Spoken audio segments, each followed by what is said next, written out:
We'll call this meeting to order. This is a joint meeting of the City Commission and Planning and Zoning to hear a report on the West Dickinson area study. We do have a complication. Our consultant is en route. There was a confusion, I think, between Mountain Time and Central Time. But we'll go ahead and get started. We'll have Ed Curton make some introductory comments. So, Mr. Curton. Mr. President, Commission, Planning Commissioners, can you hear me, or is this on? I can't hear anything from that. I'm hearing you. You're able to hear me? Can you hear him in the back? No. Okay. The mic's not on? Maybe I can go up to the podium if that'd be fine. Necessary. Yeah. I'll do that. We were trying to have the mics for everybody so that you could hear from staff, and I wanted to have staff here, but staff is kind of shy and hiding in the back. They leave me all by myself. You can't come forward. Okay. This is one of those events in which they tell you in your professional career that you will have to ad-lib and deal with an impromptu situation. So I guess I will do that. I would tell a joke, but I'm not a good jokester, so I'll save you from that this morning. As the mayor has mentioned, I think we've had a little confusion. The noticing requirement is correct, 9/2/11 today for the West Dickinson plan.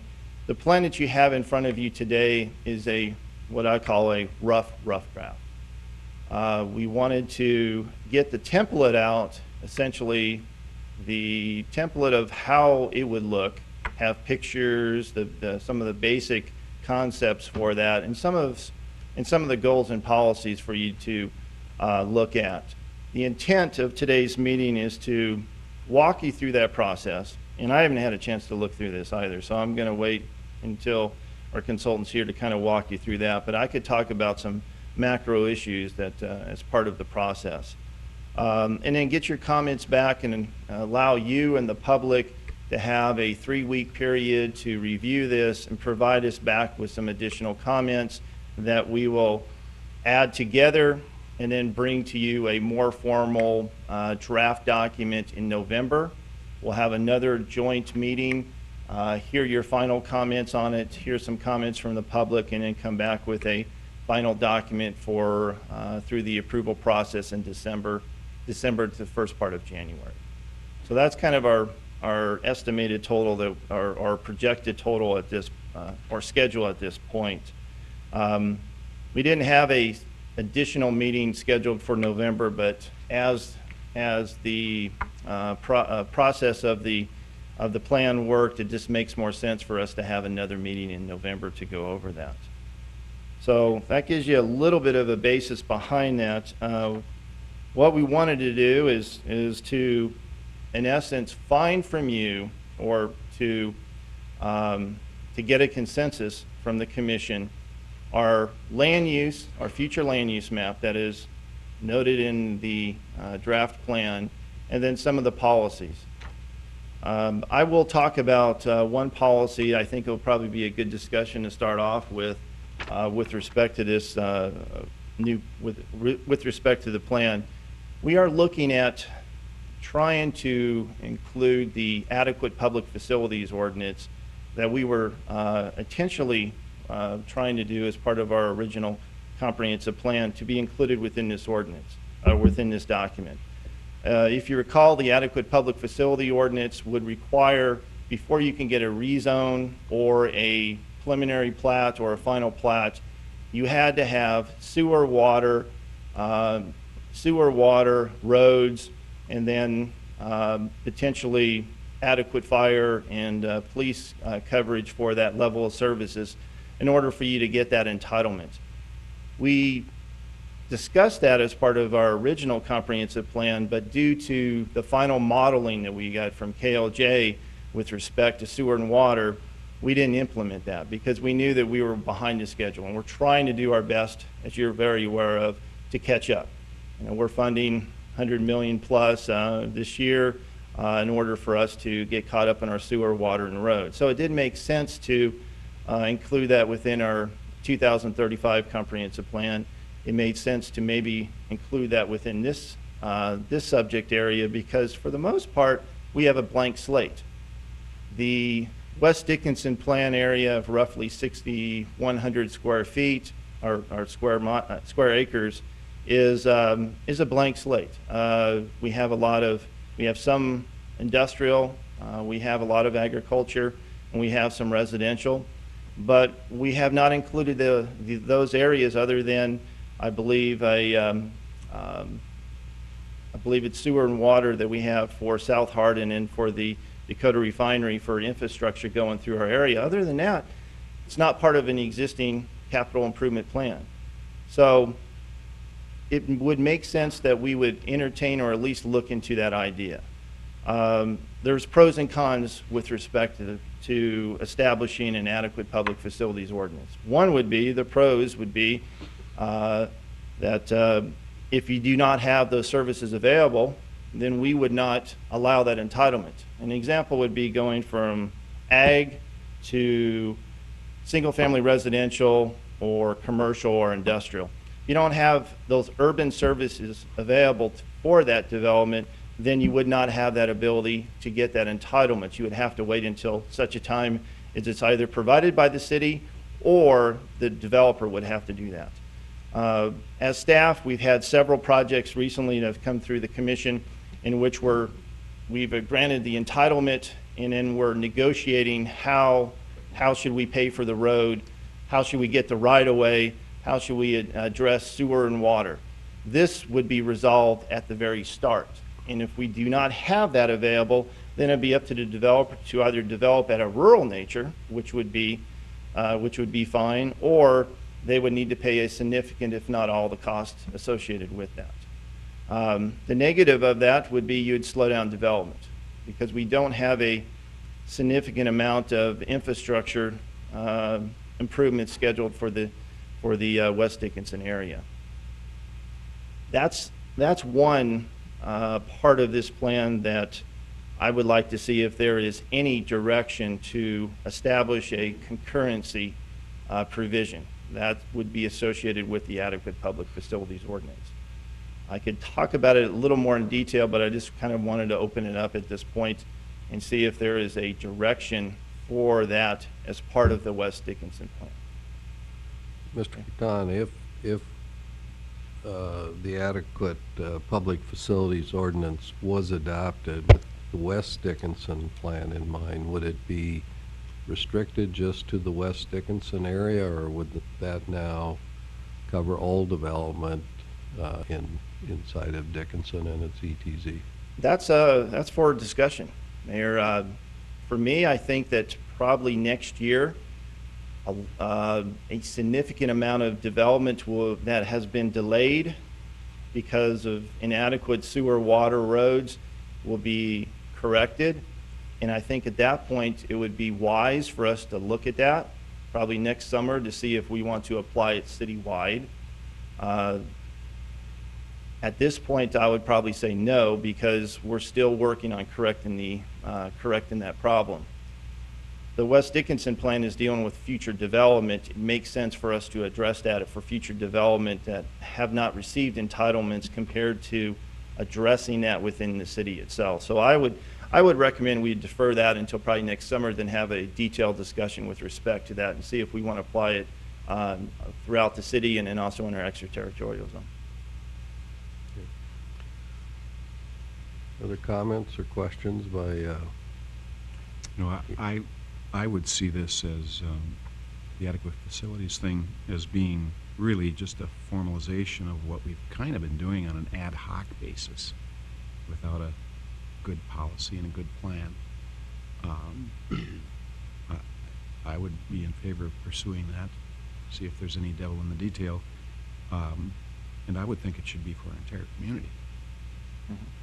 I would think. I don't know why you'd limit it to just one area of town. It should apply to every place.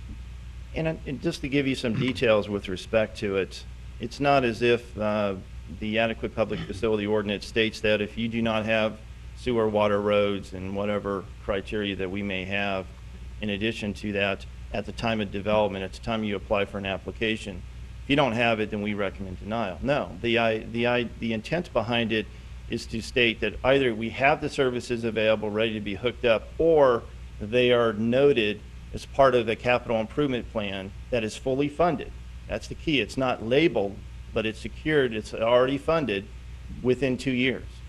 And what I have done in the past is that sewer projects, sewer and water, they would need to be funded and built within a year of the development, and then roads are 2 years. You know, that's something that we could discuss and say, well, we think everything should be applied to 1 year, or we make a call that as long as it's part of a CIP that is fully funded and it's going to get built within 2 years, then we consider it concurrent and it would be ready for future entitlements, either rezoning or going through the plotting process. I feel very comfortable with that. And I know that we pulled that out as part of the comprehensive plan, and I would love to discuss that. And that might be something that we start right away then, if you feel, Commissioner Jackson, to discuss that as part of our planning commission and see where we're at with respect to that, and then bring it forward to city commission for consideration, potential future adoption. I think that also gives a little more direction for the planning and zoning. You know, if we have the public facilities ordinance, you know, they know what we want, and therefore they can eliminate a lot of things before it gets here. And they've done an excellent job in the last couple, 3 years, because we've stated this is what we want before we get it. And it's gone better than what I thought it would do. And they're to be commended, because that was a tough job. But now that they got some direction, it seems to be flowing a little better. And for us as staff, as Commissioner Jackson's already spoken about, our development agreements in essence is kind of a de facto public facilities ordinance. And many of our projects, as you look through our development agreement, it will state that you need to upgrade this particular line and development may not occur until such a time.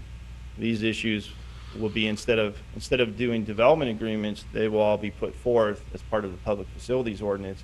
And in essence, the DAs, or that understanding, will take place as part of the initial discussions instead of the back end, which is the part that unfortunately becomes very convoluted and expensive for us as well.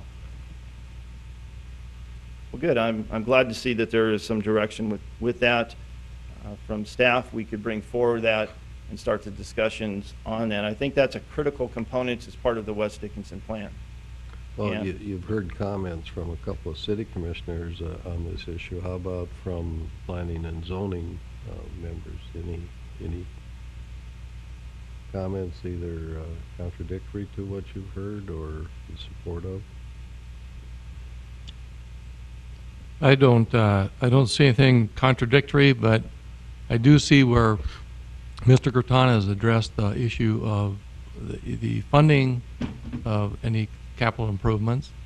And I think from our perspective, or my perspective, is that there's a whole lot of acreage out there. Some of it's probably already planned out. There are people who have vested interest in that, both financially, business-wise, personally, and they are going to be asking for services, especially when they feel pressure from other parties in the area that are going to be asking for services and the rights to conduct business in that area, or whatever business there's a whole lot of interest in that area.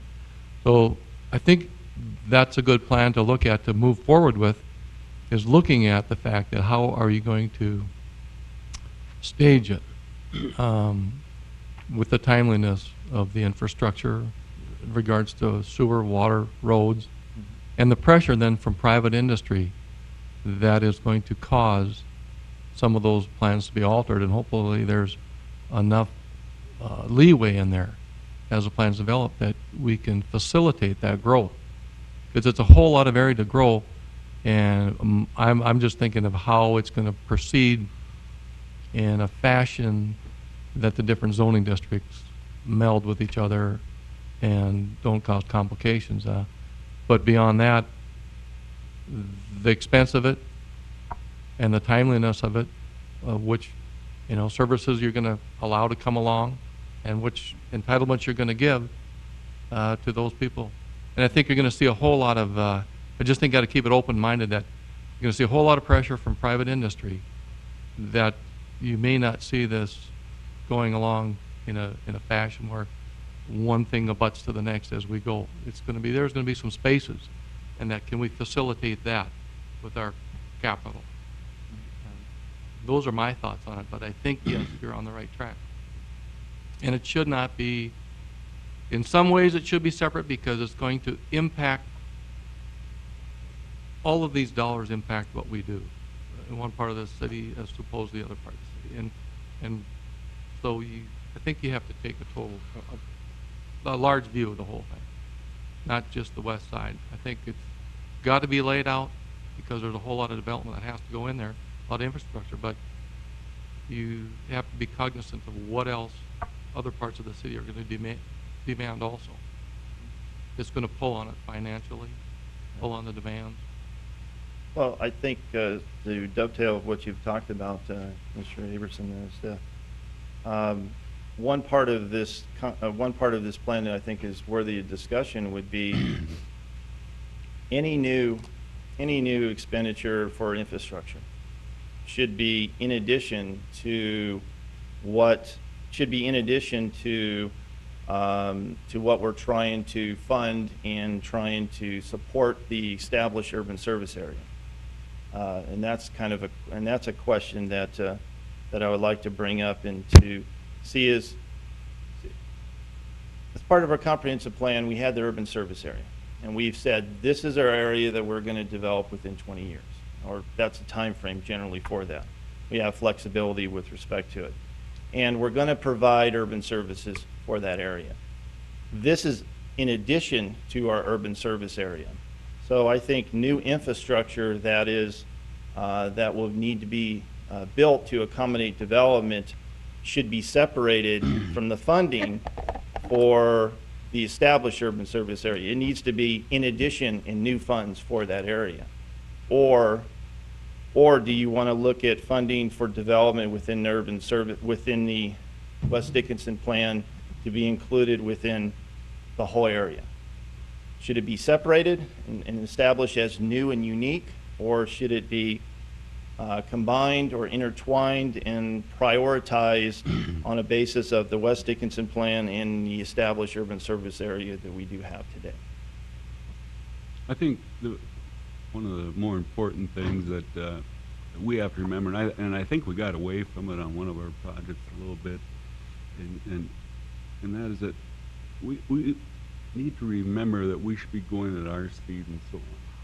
I think the 40th Street situation up north, I think that's where the developer got ahead of us a little bit, and then we had to come into line with it. I mean, it was kind of it could have been done better. I think everybody here agrees it was kind of a little bit of a mess. I think that's the situation we want to stay away from as we develop West Dickinson. And and again, I think that's why the public facilities ordinance would come into play. Mr. Curtana, on that note, do you know on the funding parts and when it comes to budgeting, will there possibly be a lot of money that would be dedicated strictly for specific projects, so it really wouldn't matter in urban services in that area?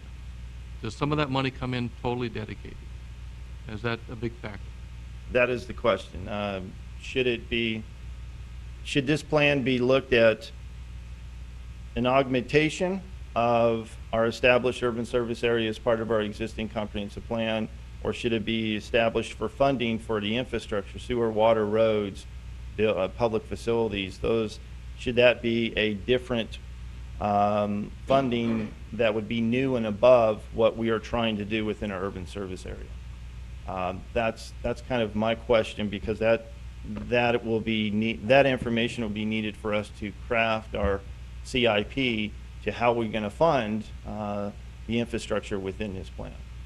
I think Mr. Kessel wants to make some comments in response to Mr. Abrahamson's question, but before he does, in response to your question, I don't see the West Dickinson area being, in a sense, separated from the original comprehensive plan. I see it being melded in. It's kind of in recognition of the industrial development that's taken place out there and the physical direction Dickinson's growth seems to be taking us. So I wouldn't see it as like a separate project that is for example, a second priority to the original project. I think if we'd known 3 or 4 years ago what we know today, we would have defined the boundaries of the comprehensive plan study to include that area. Mr. Kessel. Thank you, President Johnson, Mr. Abrahamson. I just wanted to address a little bit your question about infrastructure build out into that area. In terms of additional revenue, I'm not sure exactly what you mean. We would experience, upon annexation, some additional revenue with regard to property tax, maybe even some sales tax, depending upon the nature of the business that would be annexed.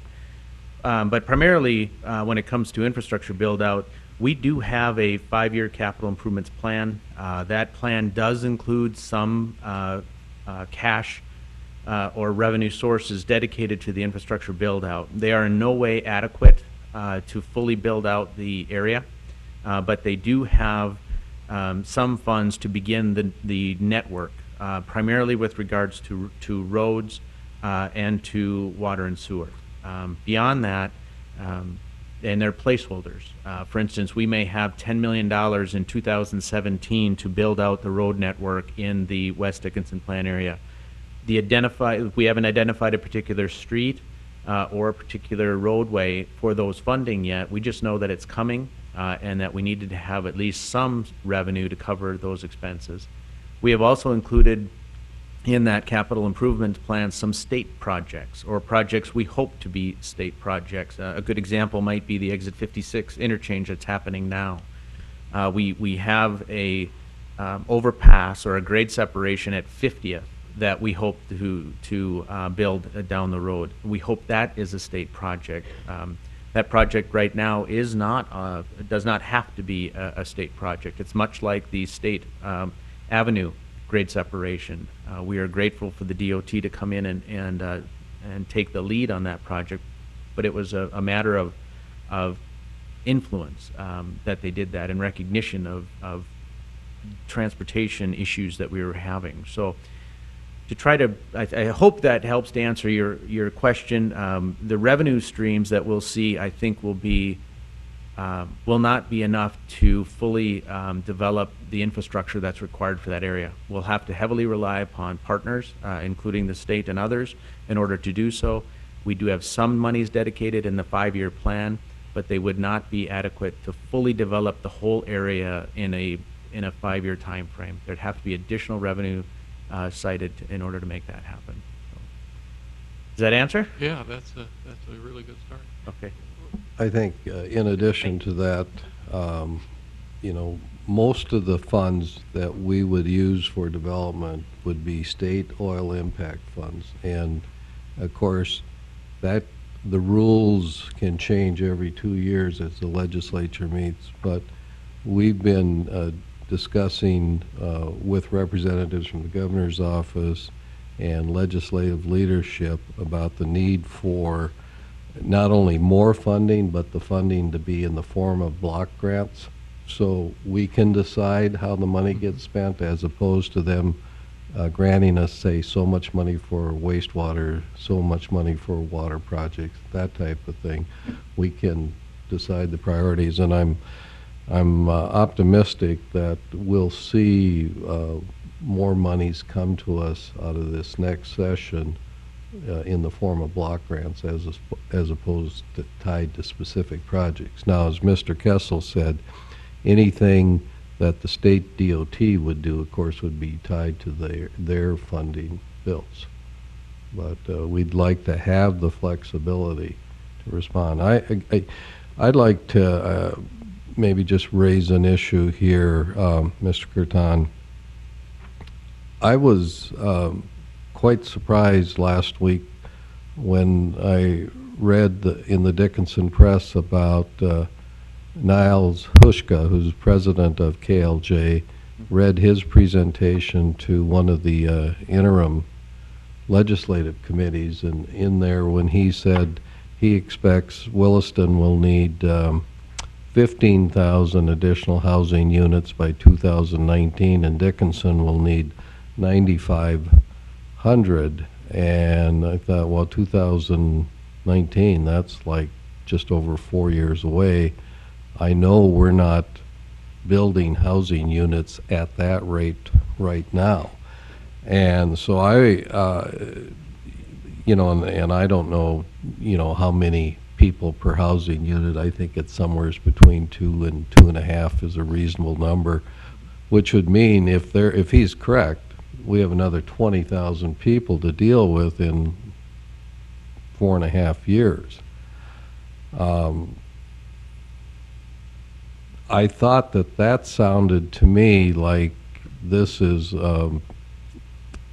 more optimistic population growth than what we have in the original NDSU study. And I guess I'd like to hear your comments, your response to Mr. Hushka's presentation, and from around the table here too. I'd be interested in hearing what people's reaction are to those numbers. Mr. President, I think that figure, I'm not sure what its constraints are, but you could just look back at our development reports over the last several years, and I just can't see us even getting close to that.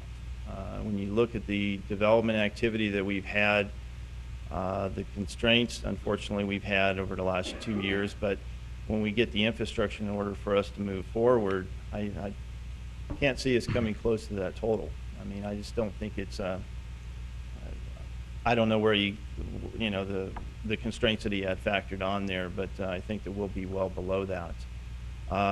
He may not have taken into, their study may not have taken into consideration constraints. They may have just been looking at Right. kind of like what the raw demand is, that if you had no constraints at all, this is what you'd need to do. Well, Mr. Chairman, Also, it could have included Mr. Stark County as well. Let's let Mr. Jackson. if I could jump in here, I read that article with great interest, and I'm going to get a copy of that study if I assume that it's available to the public. I'd really like to read it.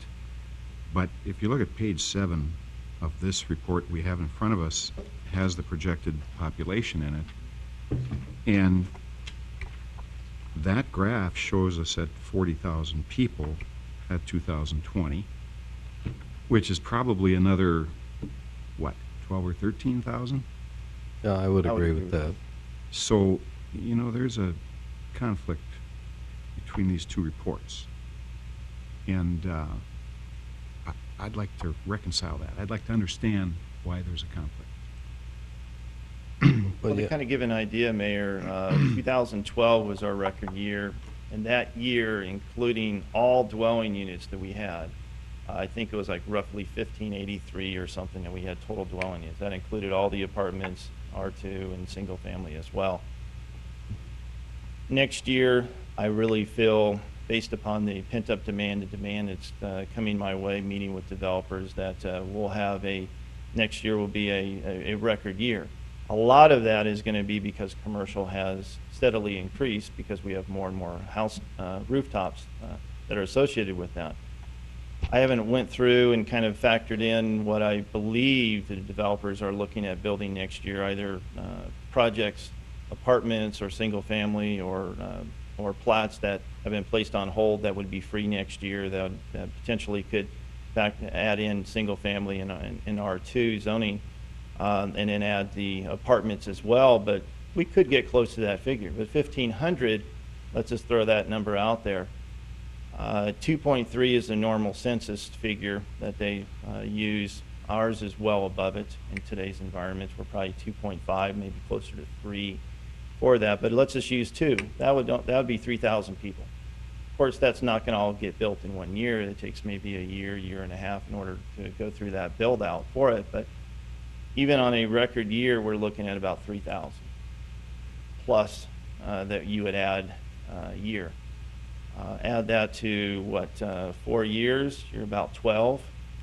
there's a potential, if we kept at that high rate, that we could get 12,000 in 4 to 5 years. Is that conceivable?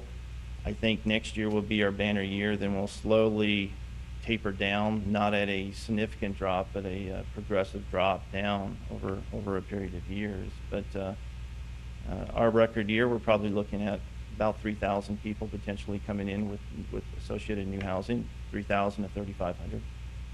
That gives us some kind of a basis for it. You know, this conversation can be expanded so much and can go on for so long. At Planning and Zoning right now, one of the issues Mr. Curtin has brought to us is, should we relax our lot square footage standards, thereby making properties cheaper, more affordable? Should we be doing that? If we are we compromising our curb appeal? Are we compromising quality of place? Maybe, maybe not, I don't know. We know that we have to be careful with that, because once that horse is out of the barn, there'll be lots more. That won't be just one subdivision. This ongoing discussion, debate we've had about how many apartments should we have in this town? Can we have too many? I think we can, but I sure as heck wouldn't pretend to have the wisdom to know what the right number is. So we've been curtailing that for, what, a year and a half now or more. These are tough decisions when apartments are at $2,000 a month, and I don't think we want to compromise short term for the long term look of our community. But sometimes not compromising is going to extend the current pain a little bit more. Well, Commissioner Jackson, with respect to your comments, I think that one issue is kind of left out of the discussion is the amount of entitlements that we've already granted. It's not an issue of how much that we have, it's not an issue of should we allow more R3. The numbers that I've shown to show us that 20% more than what we had anticipated at a 30% rate ratio of total number of dwelling units for a population of 42 to 45. What we need are the developers to actually develop those R3 zonings. We have significant portions of land, even in the state, let's just use State Avenue and 21st. On the right-hand side, we have Prairie Creek that has some R3 that it was recently final platted. But further to the left, or further to the west, we have several R3 developments that could conceivably have, trying to estimate how much they had talked about, 550 to 600 units that have been delayed because of infrastructure for us to provide sewer water to that area, that next year will be free. And I'm sure hoping that next year, after several years, they will move forward and they will develop at a rate. I would presume so, because they've had the land for several years. There's only so much that you could hold a development off before it's no longer cost effective for you to develop it. So that's why I'm really feeling the next year is going to be a banner year, because of those projects that have been placed on hold, that have been on hold for maybe a year or two. They need to develop those. And that's true for commercial, single family, and then also for multifamily as well. But I feel that that number at 30% is something that maybe this time next year, whenever our sewer, water, and our roads have caught up where we could green light just about all the projects within the city, that's where we have that discussion. Should we send a letter to these developers and say, you have 6 months or a year to develop? You have that green light. We have a lot of demand. There's other developers that would love to develop apartments, but no longer have those entitlements. Should we move forward and give them a year to develop? And if not, then come back and potentially look at down zoning, so that entitlement or that ability to build apartments could be placed with somebody else that has the financial capability in order to do so. I'd like to comment on what Commissioner Jackson said earlier about, I know we're going to get some requests for smaller lots, creating more density for the single-family homes, and the reason smaller lots and smaller homes going is obviously keep the price down. we're gonna have to also remember that along with that type of request, it's gonna come narrower streets. And some of the concern that I'm hearing out there is, you know, if these lots are gonna be big enough to have a garage on them, probably not a double garage, probably a single garage. What is this parking situation gonna look like on these streets if they're narrower? The fire department needs to get through there, the ambulance needs to get through there, the police needs to get through there, and so on. So it's going to take some convincing, or at least for me, going to have to take a good look at whether I can support the more density per lot situation. Well, and just to react to that, Carson, you know, we've talked about that at length at Planning and Zoning too, and I think there's consensus that we do not want to see the narrower streets. I think there's some, we want to stay open-minded, I think, about the possibility of some smaller lots, that there should be a segment of our housing availability for either seniors or first-time home buyers, that there's a place for that kind of thing. But I think there's pretty good consensus that we shouldn't compromise on the street width issue. And you bring up a very good point, Commissioner Snyder. That's a discussion we've had several times. We have a project that potentially will come forward with that proposal, Barron's Vista, where they want to have smaller lot sizes. And I've had meetings with potential developers. Some of the ideas that I brought forth is that they need to have two-car garage. If we're going to reduce a lot size, you need to absolutely ensure that at least they have two cars that can use a garage. Otherwise, all you've done is make more density and compound the problem, because they're going to be parking on the streets. The other one is the building elevation.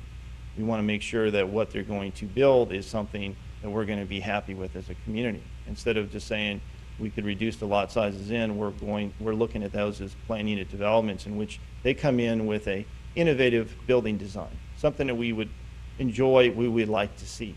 I think we need to keep our, you know, is what the community would like to see, not only now, but what they envision it to look like in 10, 15 years down the road. And one of the biggest issues is, how are you going to take care of the snow, the parking issue?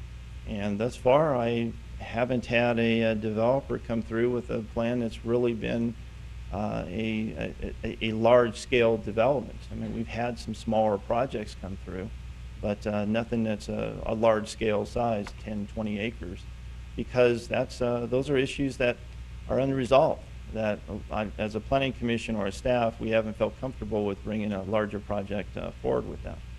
But that's a concern of ours. I mean, if you increase the density, you need to have a way to address those other compounding problems that we deal with on normal lot sizes.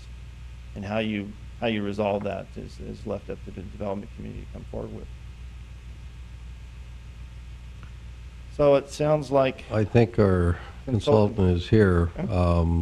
So why don't we take a short break, and then we'll resume with our regular programming, Thank you.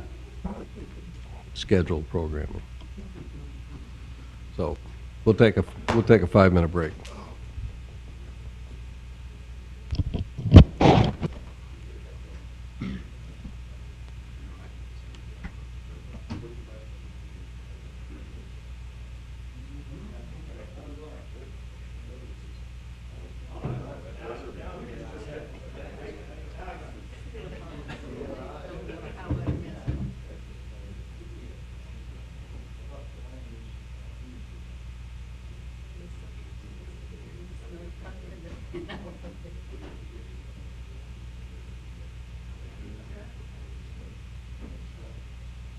Apologies to everybody. I don't know what happened. I was so happy I was going to get here on time, and I'm really late. So, Sean filled me in a little bit and Ed on what you talked about since I got here, but while I was coming. So this meeting is really important to us because it's a step that we really need your input. This is a document that you have. Hopefully you've had a little chance to look at it. The project website has this presentation on it, the survey results, a brand new survey. It's really a repository of anything about the project, so I encourage you to go there. It's the same website that you had for the last plan, and the, as you can see in the right-hand side, link to the current plan is on there too. Study overview, you all know where that is. This is where we are today. That's my excuse for being late. So when we're looking at this here, we're going to talk about the future land use map because we really need your help on that. We went through a series of mapping exercise looking at the constraints to development in this area. You know, these being the wetlands and the steep slopes, which there are quite a few. Those are more than 10%. 100-year floodplains. There are lots of wells of all different kinds of varieties in the area. The existing roadway network and the existing uses in the area. And you're all familiar with all of that. The next steps we did is to look at more background information, to do some more research, and kind of meld those development constraints and development pressures at the same time with the adopted functional classification map. This is a piece of the map that's in your overall plan. This is the preliminary, as it says, proposed functional classification map. This is the map we went through the last public hearing with. And I'm going to flash by it quickly because we have adjusted it since then. So this is the proposed functional classification map as we have it for your review today. Starts with the new interchange, and these access points north and south of the interchange are the ones that the DOT has specified. This one connects to an existing a little road, as does this one. And as you can see, this existing roadway disappears, as does the underpass. What else is interesting about this? We're connecting to the existing road here, connecting it all the way. There are some steep slopes along this way, which is why this kind of dips down. North and south, this is 50th, and we're proposing an overpass here. Not an interchange, but just an overpass, and I think that will really help to move the traffic. Bob Shannon is who you know well, is our transportation expert on this. And other areas that are not exactly grid are that way for a reason. There's wetlands in through here, and this area, there's a lot of steep slopes, so that connection just isn't there. So, and we have lots of roundabouts on this. This is a proposed functional classification map. So it's a map that you would use in looking for future right-of-way. So our thought is that in these areas, it's better up front, way up front in time to be looking for more right-of-way. And if you didn't need it initially, maybe you put a stoplight and then put a roundabout later, that it would be better to have an option and have people that are owning property or looking to buy property in the area to have, be on alert that may be something that happens. There are a few places where these triangles are here, and those indicate that it would either be a roundabout or a stop sign, or maybe both together. So this map is the kind of like the bones of the future land use map. So if you take the development constraints, what's on the ground today, and the interest in developing certain kinds of developments in different parts of this project, and then you put this kind of skeleton with it, then the next roundabouts. This is the one in Killdeer. We asked the both in the online survey and the survey for the people that came to the last meeting, had they experienced a roundabout, and 95% said yes, they did. And about half of those people said they liked it. So the question was, if your way to work or way to some, where you were going, your destination, if you came upon a roundabout, would you be happy that you saw it, or would you go the other way and not like it? And the answer was either they'd be happy with it or they didn't care. So we thought that was comfortable. This is the same cross-section that's in the current plan, and we would propose moving it forward, just applying it to this new roadways. And then with these flowways coming into Lake Patterson, and we've proposed in the land use plan, which you'll see in a minute, a greenways along those flowways, that there is opportunity for trails. If you need to set back and not build anyway, connecting those greenways to the lake and to the trails around the lake and proposed trails around the lake makes a lot of sense. So where should we grow? We looked at 4 kind of very conceptual high-level scenarios and proposed those to at the public meeting, the last public meeting. And so these are 4 kind of different ways of growing. The corridor growth is what we see. Bob Shannon calls it, it's like rolling out the carpet. So development follows the highways, basically, and it stays fairly narrow usually along the highways. Westward growth, the bottom left, is kind of you'd call that urban sprawl, maybe. So that's something you see in a lot of places where outside of the urban core of the city, it's basically single family, spread out forever.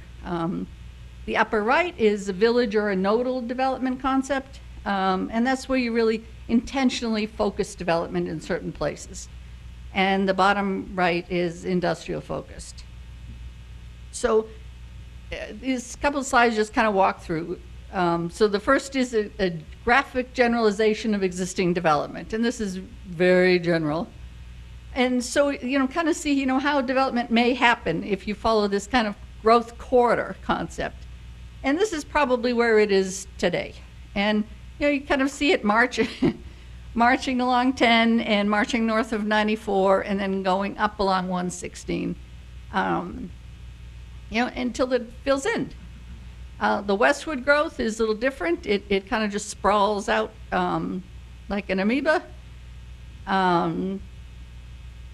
The village node is kind of a completely different concept because it is looking at nodes. The villages would be maybe 150, 200 acres with commercial neighborhood. It could be commercial or it could even be a community center, some kind of focus of the village. Community node and the regional nodes are going to be essentially either employment or more likely a retail commercial center focus. So, this may be, it says potential first stage, and this is, an illustration of how it might happen. In the next month or so, we will actually look at phasing for this program, but just kind of get a sense of what it might be like. And then, it may grow, with more of those kinds of centers and, fill in between.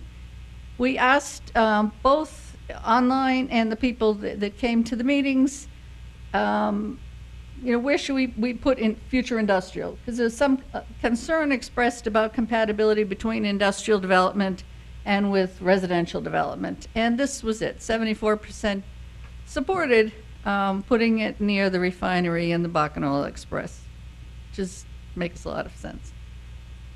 And this just says, we want to be sure that we have enough. And we've looked at those numbers closely. Industrial focus, it just focuses on where industrial might be. And this is, in a general sense, where it is today. And it's, likely to go up on 116 to the intersection and may or may not. And we've debated that, go north of 94. And two things we've looked at with the industrial development. One is to be sure that we have enough, because industrial sites are difficult to find, and once found, they're difficult to ensure that they stay compatible. The neighbors don't complain about them because they generally are loud, noisy, sometimes have a lot of unpleasant things happen about them. But so this is the white, whether it's a loop around or whether it's those little asterisks, those are where existing residential, either groups of houses or individual houses are. And, you know, we wanted to be sure that whatever we did respected those. There is one house that's on the,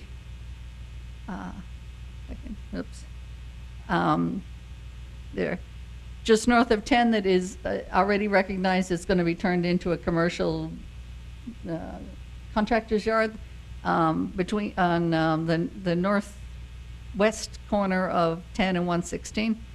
But the other homes in that area look, you know, fairly new and like they wanted to be homes not in the middle of industrial park.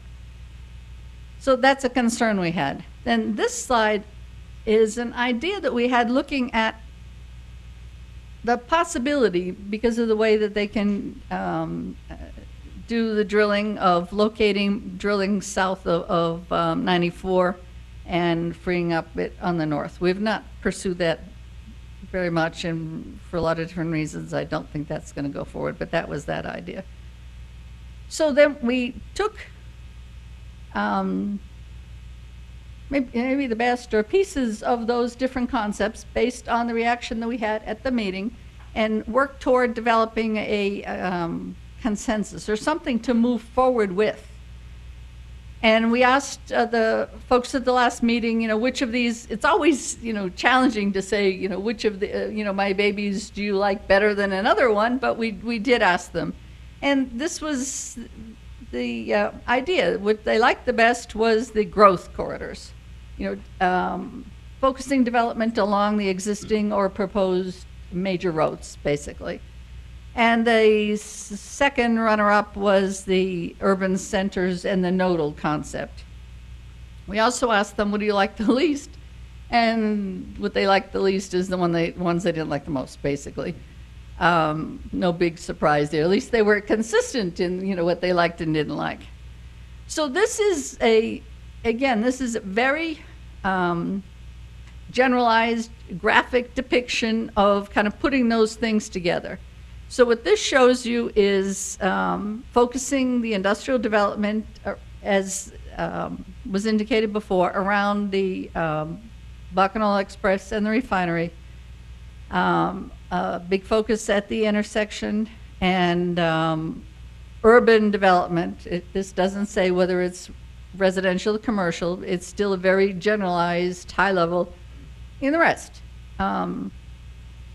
So from this concept, then, we developed, you know, we worked again back toward this skeleton, the framework for it. And this is what we are currently proposing as a draft future land use map for this study area. Let me walk you through it. It includes 3 new future land use categories. And the rest of them are existing. The new categories are the interchange category, and the interchange is that light salmon color that's around the interchange. It's no big secret there. And basically it's a quarter mile off of the interchange, and it is bound physically by, it's limited physically by existing flowways. So the curvy lines there show existing flowways, and that's how we've limited it. And in that area, we would propose, and the text that you have shows it, you know, truck stop, the typical interchange uses.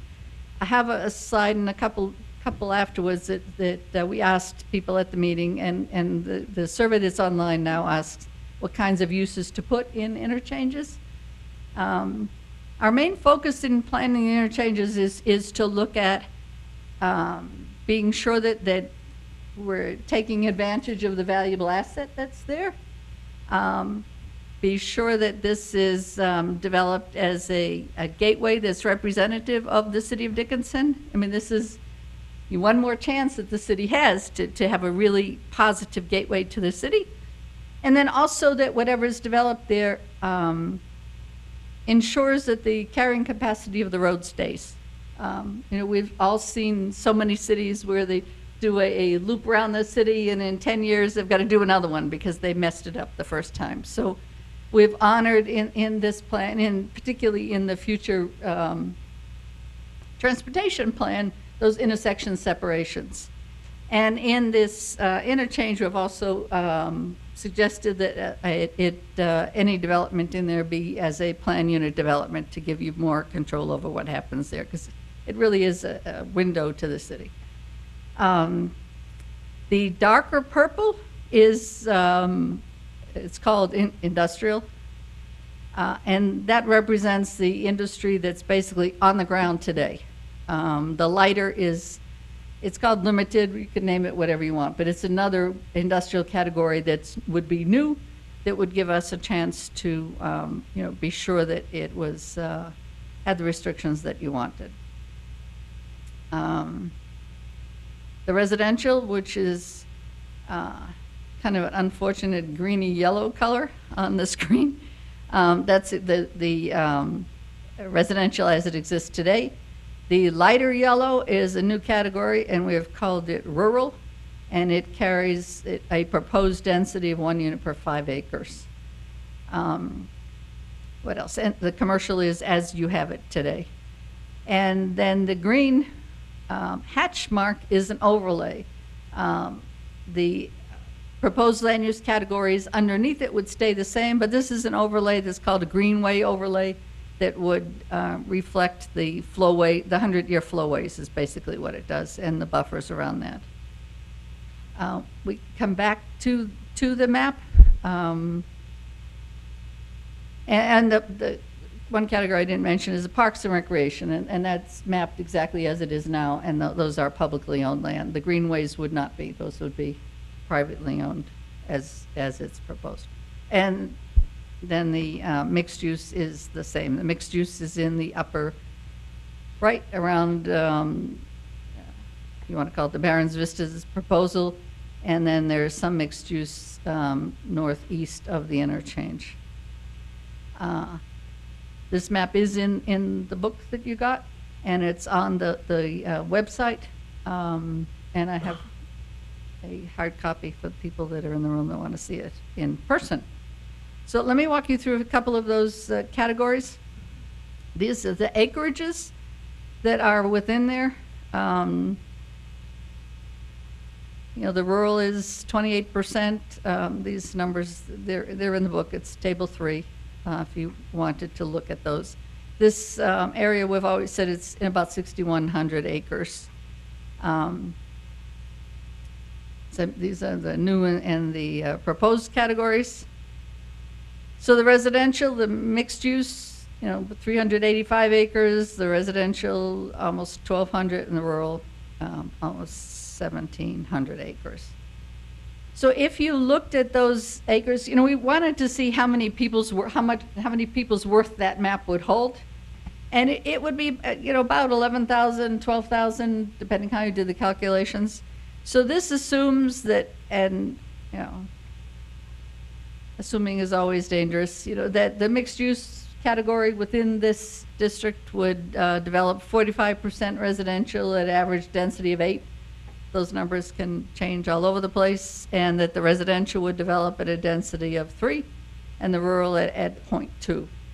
And then usually when I've looked at future land use maps, I've adjusted them by about 25%, just to give a more realistic. Even when I've driven around Dickinson, lots of blocks, a couple lots have been put together, so even though 8 houses could fit on a lot, there really are 7 maybe, or 6. And not, you're going to have vacant lots here and there, and then you'll have maybe some recreational areas. So to reduce the overall count by 25%. And that's where you get that number. If you added that in, you'd get 25% more. And each of those pieces can be adjusted, but that's a general sense of that map as it's drawn today would accommodate about that many people.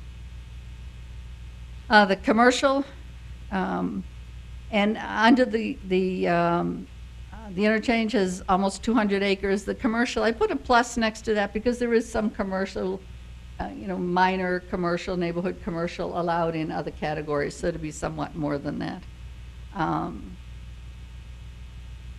And then the interchange, I mentioned this, so I don't have to say that again. We asked the folks at the August meeting what would be the best uses for these interchanges. I've seen interchanges used for all kinds of different things, and truck stops is 52% thought that. Motels and restaurants. And I guess I was kind of encouraged that the bottom thing says any use is okay. Only 4% of the people thought that was a good answer. So at least there was some sense that there should be a limit on what could be there. We also asked them what should not be allowed, and this was somewhat of a surprise for me, particularly because I presented the Pabst interchange that's outside of Milwaukee that had residential at one of the corners, one of the quadrants, but this is what was said, that they didn't want industrial and multifamily, well, particularly multifamily at these quadrants. So in our proposed interchange category, they're not there.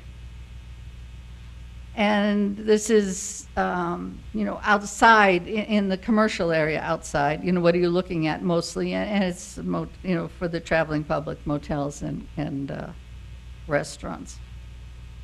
And this is, we've polled this a couple of times, both with the people here and with the online polls, and this seems to be a strong support in ensuring that the gateways to the city are positive. And we're suggesting that we will do a couple of things, extend the gateway concept that you already have in the plan to cover the roads that are in 116, particularly in 10, as it goes through this area, and maybe beef up those criteria to reflect this fabulous opportunity you have to have one more chance. I'm going to talk a little bit about the industrial land uses. There's quite a bit of them. So the dark purple is industrial, and that reflects industrial uses that are on the ground today. And then limited industrial is the lighter color. Yes? I have a question. The industrial uses, the 792 acres, is that the footprint of the refinery and the transload facility right now, or would there be additional industrial land beyond what they now occupy? It's basically their holdings. Basically, they're Yes. If I could follow up with that, most of that land that you're showing as industrial has already been zoned Yes. industrial by the county. Yes. And I don't remember, Steve, I believe the county has only one industrial zoning designation. And it's not light and heavy, I don't think. Yes, Commissioner Jackson, that's correct. What the county did with two of those industrial zonings was they made them planned unit developments. So they actually called out the specific uses Is this helpful? within so they yes, there we go. So they actually called out specific uses in them with more commercial, limited commercial, some commercial uses up in the front part. Then as you go further to the south towards the railroad, the uses get a little bit heavier. But it's not a carte blanche, any industrial use goes. We actually called out some specific uses as part of the approvals for those. So in this one particularly, Mhm. this is it's a plat, the road protect limited access along the frontage, commercial along the frontage, and then industrial here. And then this parcel is outside of the study area. It has a lot of acres, but it's also really wet down the bottom. So Correct. how much usable acres it is. Correct, and that one was just zoned for straight industrial with a number of conditions governing development, but the truth of the matter is that area to the west is going to be difficult to develop because of the wet areas there. So the further south you go towards the railroad and the refinery, the more intensive the industrial gets. Okay, thank you. We good? So again, this, reflects the county zonings in, whoops, pressing the right button. The county zonings along here and this piece here. This is labeled as commercial, but Steve, correct me if I'm wrong, it really is more of a contractor's yard. I mean, it's not what the county zoned it. It's not for a grocery store or a gas station. It's a contractor's business. Yes, it potentially allows for those other things, but there was a conditional use permit for a contractor's yard for that acreage.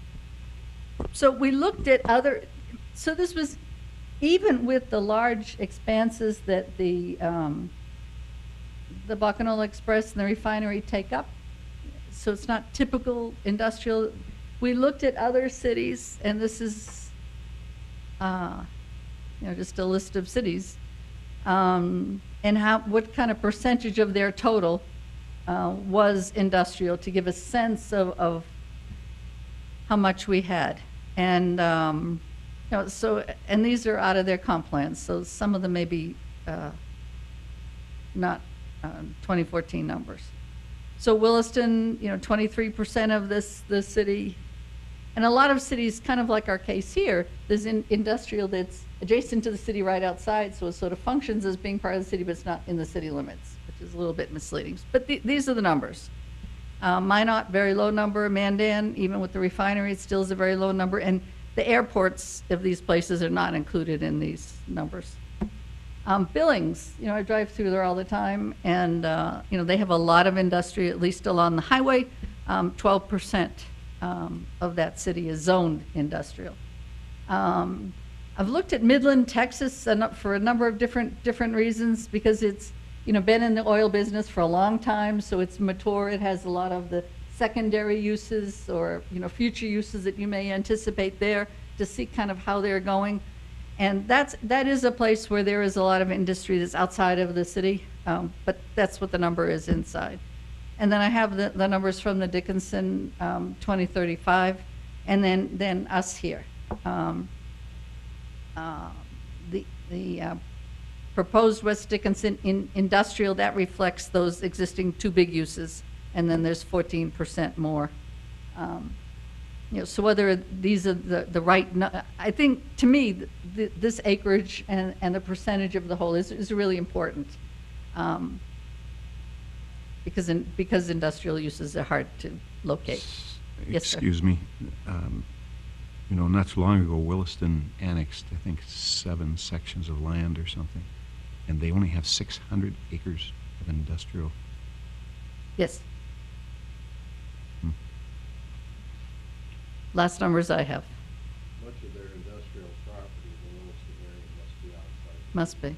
And that's something in this next period of time that we will look more into, because I think this is really important. Well, and almost all of the industrial that we're looking at on this map is outside our ETZ, so it wouldn't be part of these figures. Right. And if there's, any of you can think of another place that we should be looking, I'm more than happy to do that. And we will, as I suggested, look both within city limits and then outside to get a better sense of how much industrial they have.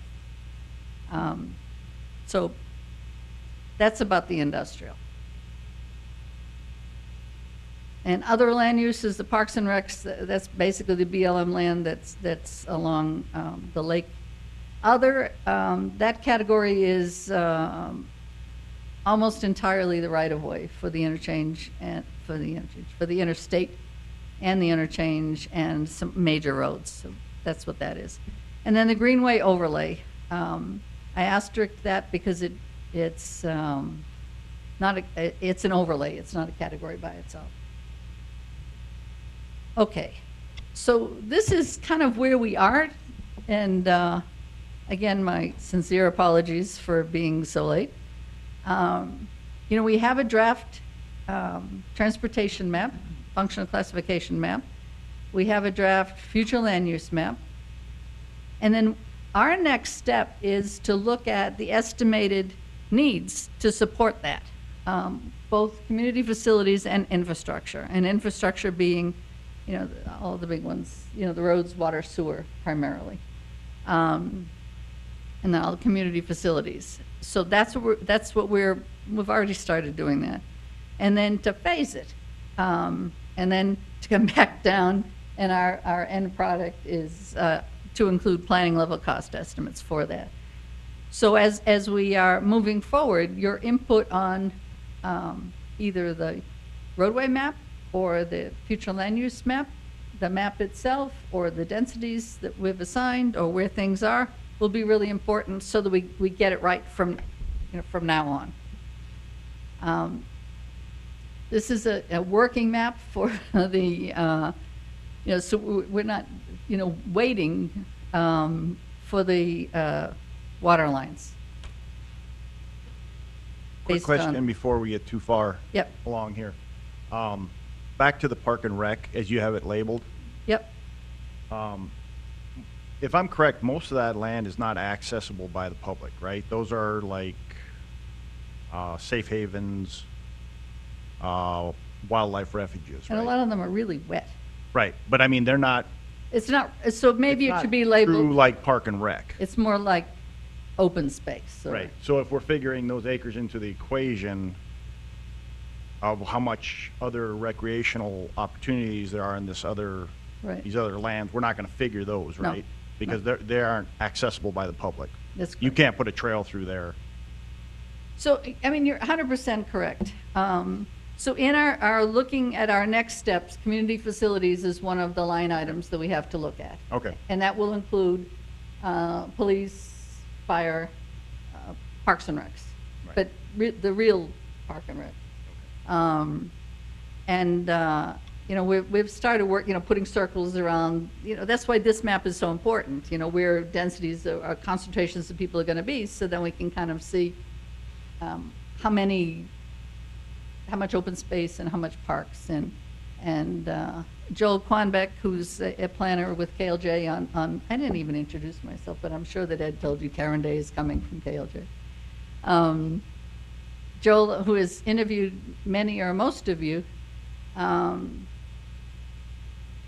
been talking to the fire and Parks and Recs about what kind of standards they needed to be able to move forward. So that's where we are. And I know that Ed covered, a lot of these. This is kind of housekeeping, that we need to amend the Dickinson 2030 to fix these maps. There are lots of other maps and exhibits that they can wait till the future, but the functional classification and the future land use, those do need to be fixed. And then the text amendments, we do need to add these categories if you agree that that's something that we should be doing. And then, I know Ed mentioned these adequate public facilities. So I'm just going to flash through these. So the next step is exactly this. We need your input, and the input can come can come to us in whatever way is convenient for you. Ed's here all the time. I will come anytime, talk to you on the phone or email, or show up some afternoon, have lunch. Whatever's going to be the easiest way for you to give your input or your ideas or your critique, whatever you have to us. Whatever's the best way, we're here to facilitate that, because it's really important.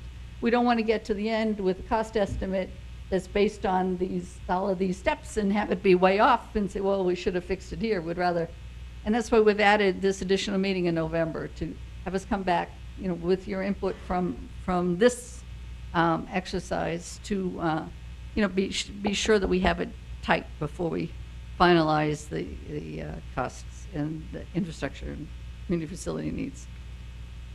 So that's what this says. This is what the KLJ's team is doing now. The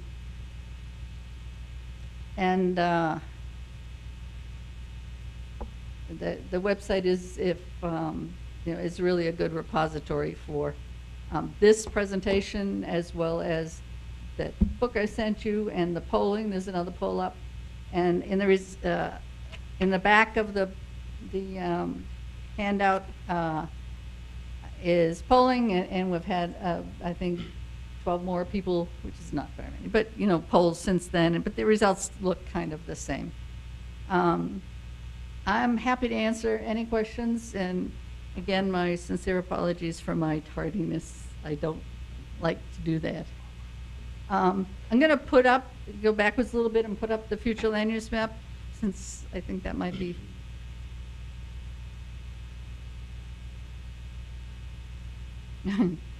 Get one that's big. Come on, Karen. There. Just so that it's there. Just behind it is the roadway. At least those two exhibits that you may want to address. Mr. President, are we good? Well, let's open it up for additional comments and questions here from the respective commissions. And in regards to the starting time, I think there was some confusion because I saw some other people show up at 10 o'clock too, so. Well, Mike Bird came at 10 because I told him to come at 10. Oh, there we go. Okay. Any rate, things seem to be going just fine. So any comments or questions up here? Only comment I have, and it's fairly general, is from earlier comments that, you know, I do support the use of our comprehensive plan in looking at the west area. I believe that is a very good foundation to follow. The principles incorporated in there, and Mr. Croton did an excellent job on that, I think, and that I think he hopefully support that those concepts in that plan should be followed through with this west area. It's fairly general, but they do get specific, and they address problems that come up. That's my biggest thing, is that I think that we need to follow the comprehensive plan. And if we'd have known, like Mr. Johnson said, Mayor Johnson said, that we'd have known this was going to happen, or there was going to be this much interest in that area, that probably would have been already in, most of it would have been in the comp plan already. But we have the ability to incorporate that in as we look at it into the comp plan, and use those principles in the comp plan to follow through and make sure it's done right out there. Thank you, Mr. Abrahamson. Other comments? Mr. President, a couple key areas of concern that I had when this was all starting is what it was going to look like, or what we were going to allow at the interchange area. So I was happy to see that, you know, there is a defined area of how they're going to build out the interchange area. I think we just need to know what we're going to allow to be built in that interchange area. And of course, the other one is I like to see that the industrial and the limited industrial is a ways off from the interstate, so that people drive by, they do not see the industrial aspects of West Dickinson. To answer Mr. Decker's question, the Parks and Rec will get involved as we bring in this property into the city, and the developer actually has set aside so much land for the parks, or cash in lieu of. So I'm confident that the Parks and Recreation will play a pretty good role in this here.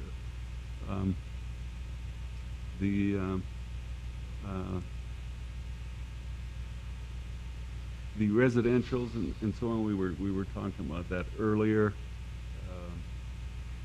I'm looking at the map here. I like, you know, that's what I like to see in this area as you're driving through the interstate of where it is located here. That's what people are going to see. Okay, and getting back to the interchange again, that is important. We have a couple other entrances into the city of Dickinson that, you know, we would like to have it look better. You know, maybe we can address that another day and so on. But so two areas of importance is the industrial where they are, and that interchange is going to happen. Thank you, Mr. Steiner. Other comments? Mr. Abrahamson? Yeah, I had a comment, and Carson just triggered my mind on this one. On looking better as far as, and I just expect a quick answer if anybody has it. I just noticed in Bismarck, they planted a whole bunch of more new trees on the interstate in the right-of-ways and the easement. Does anyone know how that can come about, or how it comes about? Seems so easy for them to do it. Is there a way that we can do that? Anybody have a quick answer? How do they do it?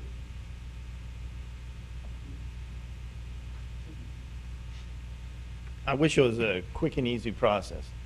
To do it, if it's in DOT's right away, they have their specification, they have their procedure and requirements in order to do that. We are rebidding the North Dickinson, where we were, North Dickinson, I guess you want to call it beautification project. We bid it last year. We got our bids back. It was well above what we anticipated. We have revised it. We submitted it to DOT. It will be November. It will be bid again. We're hoping that we will get a consultant that will come back with a plan that falls within our guidelines, what we're able to afford financially. And if that's the case, we will significantly plant trees from I-94 all the way to Dunn County. That's in DOT's right away. It's a process that you have to work with the Department of Transportation, work with the state. In order to achieve that, you have to go through competitive bidding processes and the rest. If it's city's right away, then it's a city project.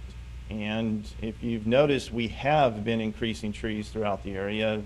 Fairway Drive, we've increased it, and then throughout the city. It's just, we're trying to catch up. Many of the trees have, over the years, have died because of either something that's diseased, whatever the scenario is. We're coming back, and as we have funds available, planting trees. But we're significantly doing that, and next year's budget, we have more for tree enhancement projects. So I'm trying to do as much as I can. Hopefully that answers your question, Earl. Mr. President, if I could add to what Mr. Catan said, specifically with the interstate, because I think that's what you're seeing in Bismarck is the interstate. Yep. The DOT, of course, has control over that, and will do that tree planting in the interstate, I believe, without a local share. Cities can be aggressive in requesting that because sometimes they are hesitant to plant them along commercial areas for fear that they're blocking commercial signage or whatever it may be. But if a city is aggressive in its request or encouragement to the DOT, they will do that. I can tell you that we have a man in our district office here in Dickinson who really likes to plant trees along the interstate right-of-way. And I've always felt that that's something that we as a Planning and Zoning Commission, City Commission, haven't paid enough attention to encourage the DOT to do that. In the interstate right-of-way, there's lots of opportunity to plant trees.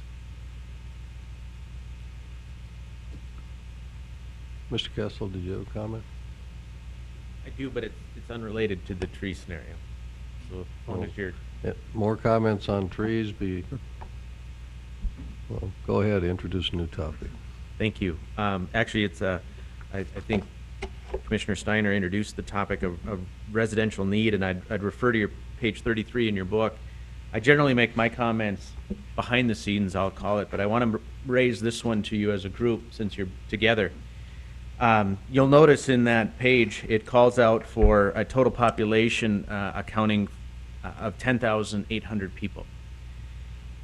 And this area represents a significant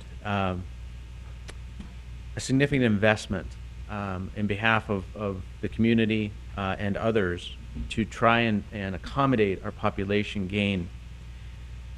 If you use a couple big picture numbers and say that our community is a population of about 28,000 today, you add that to the 10,800 that this area is proposed to accommodate, that means that we're at a population of just under 39,000 people. Our estimates that are also contained within the document show that we're supposed to be about 45,000 people in short order. And if you use the numbers that President Johnson, you referenced earlier, and a 20,000 person gain, this area, as it's currently proposed, will not be sufficient in meeting our residential needs. So what that means is we'll have to identify other areas to meet those residential needs that will remain unmet, or we'll have to redefine density requirements within this area. So the real, I mean, when it comes down to how we're going to meet those residential needs, this is an important discussion because of the investments that are going to be required from an infrastructure standpoint. And if our hope is that we're going to meet those residential needs within the context of this development, it does mean that we're going to have to increase the density that is being proposed in the draft plan. So I just wanted to bring that up because I think it's an important issue, and it's one that we're going to have to struggle with because of developments on other areas of the community.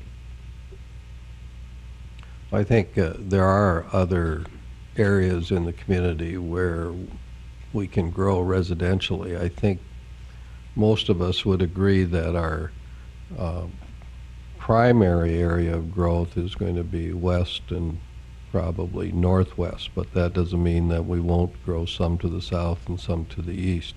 So this area doesn't have to bear the total burden of residential growth, but it perhaps has to bear a significant portion of the residential growth. And while we're talking about that, is that residential growth, the property taxes that are generated by residents do not cover the government costs that it takes to service those residents. They perhaps cover 25 to 30% of their costs, their operating costs. So unless sufficient commercial and industrial properties come into the city along with the residential rooftops, it places a tremendous burden on the city for operating costs. Mr.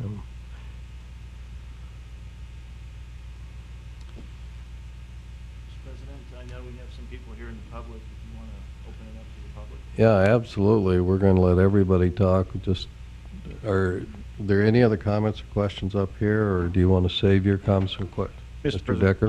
I guess in one of the things that we haven't addressed, and I know I brought up last meeting, was majority of this residential is going to be in another school district. And I know that's maybe not an immediate concern, but if you think about it, right now where the school district ends is right by Menards. So a majority of these residents that are going to be living in this new area, their children are in a totally different school district than ours. And I think that needs to be addressed. And I think some of the school, the school boards from both areas need to start addressing that issue, what we're going to do. Because right now, if we put that many children that it's proposed in that area, I know that other school district that's adjacent to us cannot handle it. And right now, we're set up to vote on a new school to try to just take care of what we have. So I know we're going to have to look at either a school in that area, or the other school district's going to have to look at a school in that area to address this need. I know there's some concern now. There's residents in that area that live in those smaller subdivisions that I've talked to, and they're not even allowed to bring their children to Dickinson now, as is, because they're outside the enrollment area. So I think we really need to also address that in the future planning also, what we're going to do. I mean, I think the school districts, they need to talk, or there has to be some kind of plan to deal with this. Yeah, that's a difficult issue. It is likely that within the foreseeable future, within our city limits, we could have 2 school districts. That wouldn't be unique to our community. There are other communities that have that same situation, but with the direction our city is likely to grow, there'll be 2 school districts in the city limits, or at least portions of those school districts. I believe the respective boards and their administrators have had some conversations. I don't think there exists a plan, though. I mean, they're certainly aware of the issue. Mr. President, I have a number of comments here. I can save most of them until later, but first of all, I want to say that when I got this document and read through it, I thought it was really well done.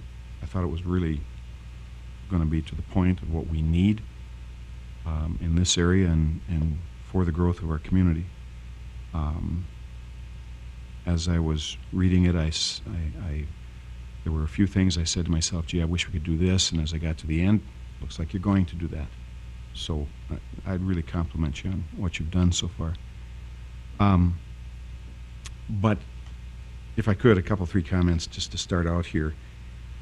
Ms. Day, before you got here, we were talking about population figures, and I'm going to kind of put you on the spot here a little bit, but the population numbers that you've shown on page 7 suggest 40,000 people by 2019, 2020. We all read the newspaper article that your firm made to the legislative committee the other day suggesting a much higher number. Can you help us? The existing population figures that are in the plan. This is an important question. Could you come to the mics, because we are recording this, and so your answer is important.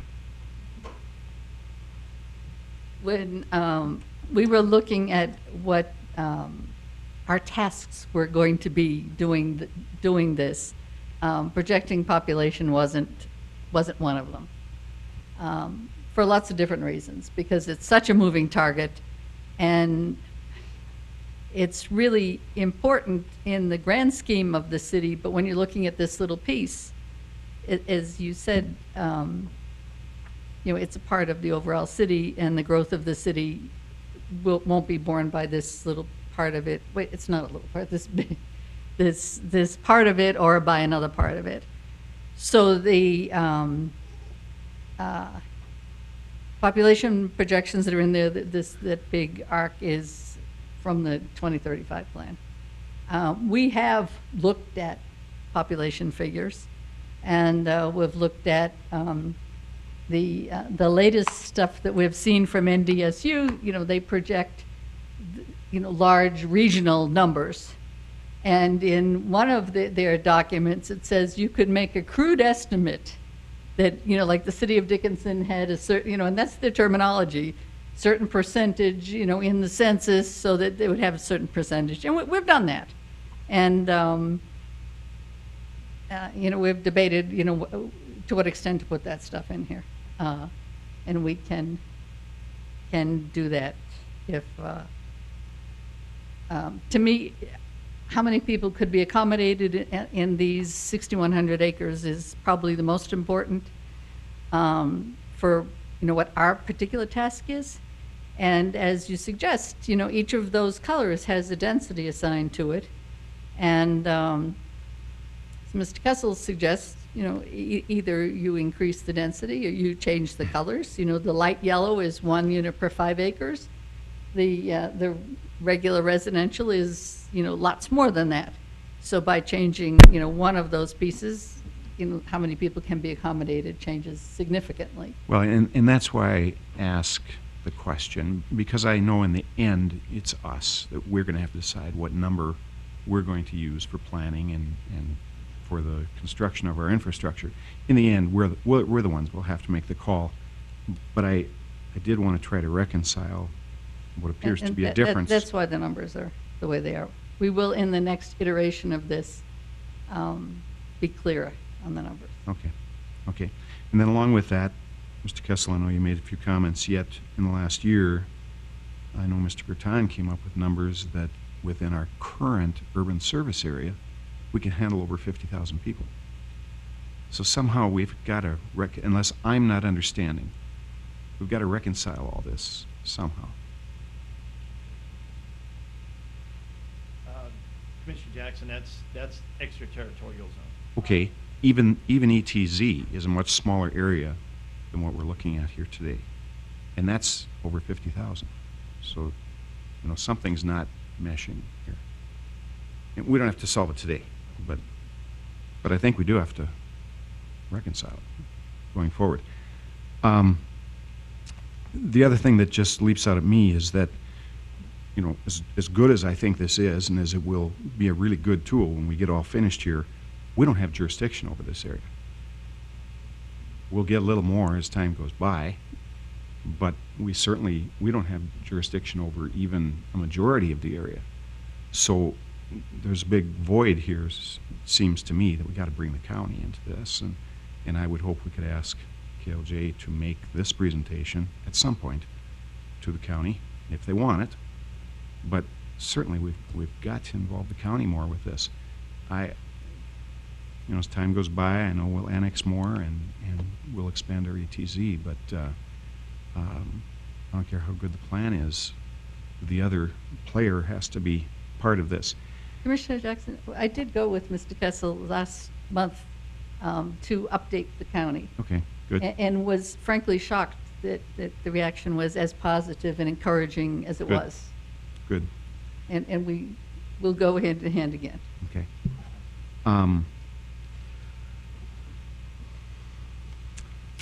Maybe one more comment for now, and I'll listen some more, but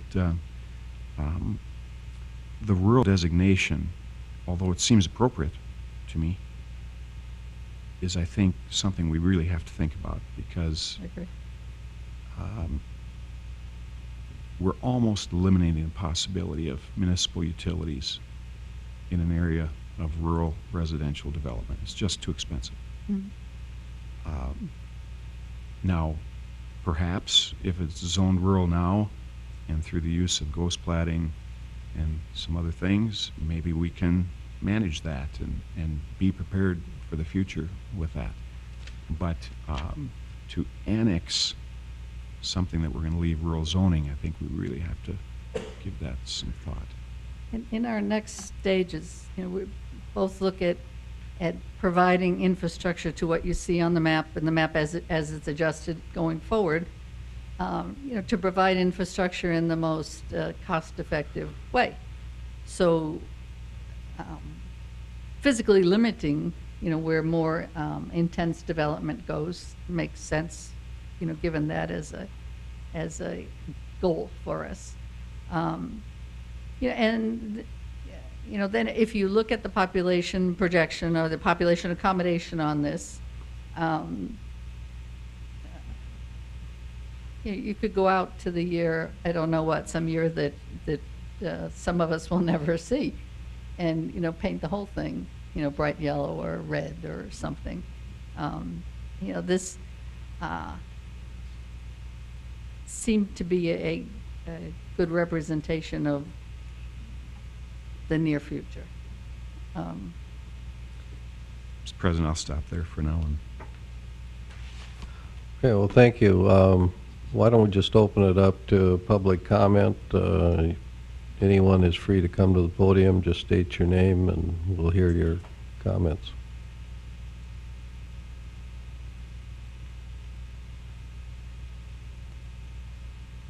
Good morning, Galen Baker of Stark Development Corporation.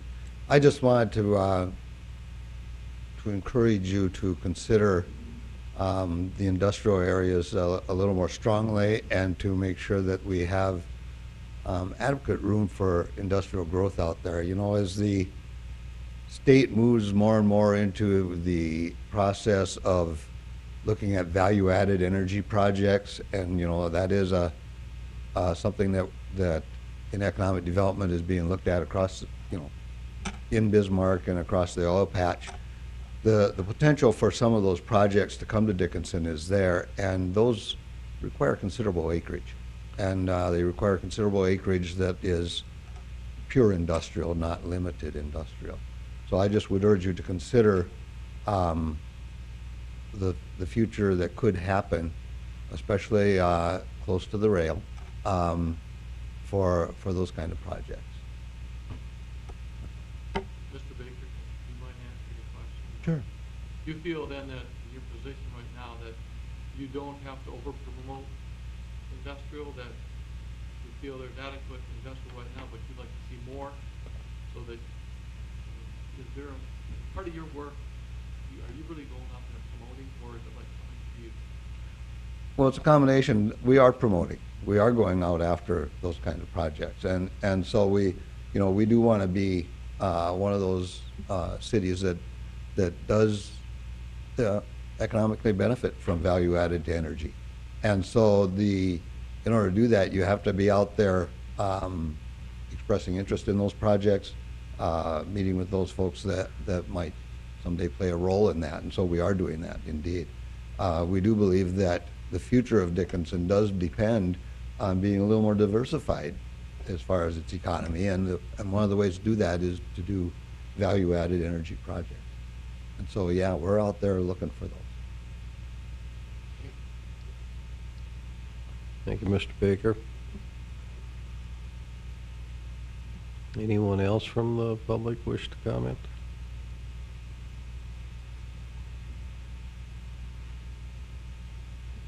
Any city staff in the back of the room there wish to comment? Any city staff in the front of the room? You know, I'd have to get up here again, Yeah. Mr. President. Just to give you a time frame, we would prefer if you could provide comments with respect to the draft West Dickinson plan about within 3 weeks, if you can. That would allow us sufficient time to be able to go through, make revisions, change some policies and goals. That would provide us sufficient time, and I feel, for us to be able to meet our schedule, to be able to come back to you in November, as we have shown. Other than that, that's the only comment that I have at this point. Thank you for your comments, and I'll let any staff in the back come up if they want to comment further as well. Any other comments?